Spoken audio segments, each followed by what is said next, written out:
আসসালামু আলাইকুম প্রিয় দর্শক বন্ধুরা, আজকে আমরা আলোচনা করব ইসলামিক মোটিভেশনাল স্পিচ। নিজের প্রতি ভরসা আর বিশ্বাস করতে শেখো। পথ যতই কঠিন হোক, রাস্তা তুমি নিজেই খুঁজে পেয়ে যাবে। ফজরের নামাজের চেহারা উজ্জ্বল, জোহরের নামাজের রুজির বরকত হয়, আসরের নামাজের শক্তি বাড়ে, মাগরিবের নামাজের সন্তানই আপনার উপকারে আসবে, এশার নামাজের নিদ্রায় পরিতৃপ্ত পাবে। আল্লাহ তাআলা বলেন, লাইলাতুল কদর 1000 মাস থেকে উত্তম, অর্থাৎ লাইলাতুল কদরে আমল করা লাইলাতুল কদরের বাইরে 1000 মাস আমল করার চেয়ে উত্তম।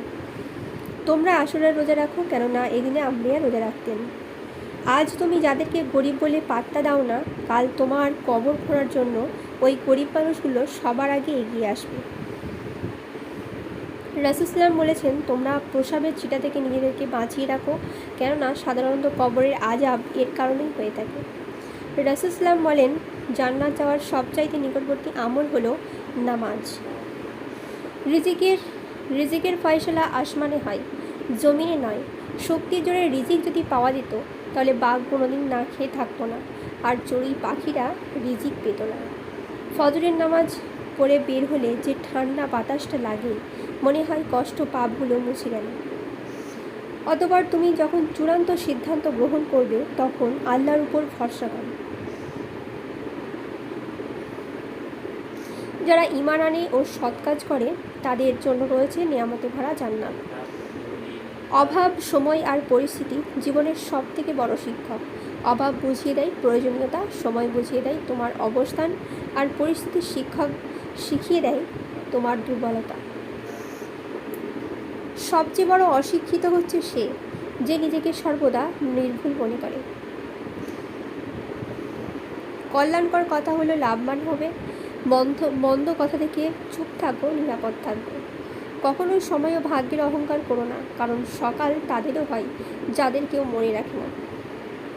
একদিন কাজে না গেলে বেতন দেয় না, কিন্তু আমরা দিনের পর দিন নামাজ পড়ি না, তবুও আল্লাহ উনার নিয়ামতগুলো বন্ধ করে দেন না। সুবহানাল্লাহ। অজুর পর যে ব্যক্তি আকাশের দিকে তাকিয়ে কালেমা শাহাদত পাঠ করবে, তার জন্য জান্নাতের 8টি দরজা খুলে যাবে। রাসূল সাল্লাল্লাহু বাণী, যখন তুমি কোনো কারণ ছাড়াই আনন্দ অনুভব করো, তখন এটা বিশ্বাস করবে যে কেউ না কেউ কোথাও না কোথাও তোমার জন্য দোয়া করছে। যদি কোনো বান্দা কোনো পাপ কাজ করে ফেলে, অতঃপর সে উত্তম রূপে অজু করে এবং দাঁড়িয়ে যায়, 2 রাকাত সালাত আদায় করে, তারপর আল্লাহর কাছে ক্ষমা প্রার্থনা করে, তাহলে আল্লাহ ক্ষমা করে দেন। ইস্তিগফার, বান্দা যখন বেশি বেশি ইস্তিগফার করে, আল্লাহ তার সকল দুশ্চিন্তা দূর করে দেন, সকল বাধা বিপত্তি থেকে বের করে আনেন এবং এমন স্থান থেকে তার রিজিকের ব্যবস্থা করে দেন কল্পনা কি। তওবার জন্য প্রথম শর্ত হলো গুনাহের কারণে লজ্জিত ও অনুতপ্ত হওয়া। জমিনে এমন কোনো প্রাণী নেই যার রিজিকের দায়িত্ব আল্লাহ নেননি। রাসূল সাল্লাল্লাহু বলেন, বরফের চেয়েও ঠান্ডা হলো ধৈর্য, কারণ বরফ যা পারে না, ধৈর্য তার চেয়েও অনেক বেশি পারে। রাসূল সাল্লাল্লাহুকে জিজ্ঞেস করা হলো, কোন বিষয়টির কারণে বেশিরভাগ মানুষ জান্নাতে যাবে? তিনি বললেন, তাকওয়া ও সুন্দর আচরণের জন্য। সুবহানাল্লাহ। যে ব্যক্তি কোনো মুসলমানের দোষ ঢেকে রাখবে, আল্লাহ কিয়ামতের দিন তার দোষ ঢেকে রাখবে। হৃদয়ের মৃত্যু, প্রকৃত মৃত্যু হচ্ছে কলবের মৃত্যু, আর কলবের মৃত্যু ঘটে জিকির থেকে দূরে থাকার কারণে। ইয়া আল্লাহ, নামাজের জন্য আমার অন্তর যেন অস্থির হয়ে যায়, আযান শুনতেই যেন আমার রাস্তা কিবলার দিকে হয়ে যায়। আমার দোয়া এমনভাবে কবুল করে নিন যেন মৃত্যুর সময় আমার দেহের শান্তি হয়। অন্তর যখন পাপাচারে ছেয়ে যায়, তখন আগুনের প্রয়োজন হয় না, পাপেই তাকে পুড়ে ছাই করে দেয়। হে আল্লাহ, আমি আশ্রয় চাইছি কৃপণতা থেকে, কাপুরুষতা থেকে এবং বার্ধক্যের চরম পর্যায় থেকে, আর আশ্রয় চাচ্ছি দুনিয়ার ফিতনা ফাসাদ থেকে ও কবরের আযাব থেকে। যারা ধৈর্যশীল ও সৎকর্মপরায়ণ, তাদেরই জন্য আছে ক্ষমা ও মহাপুরস্কার।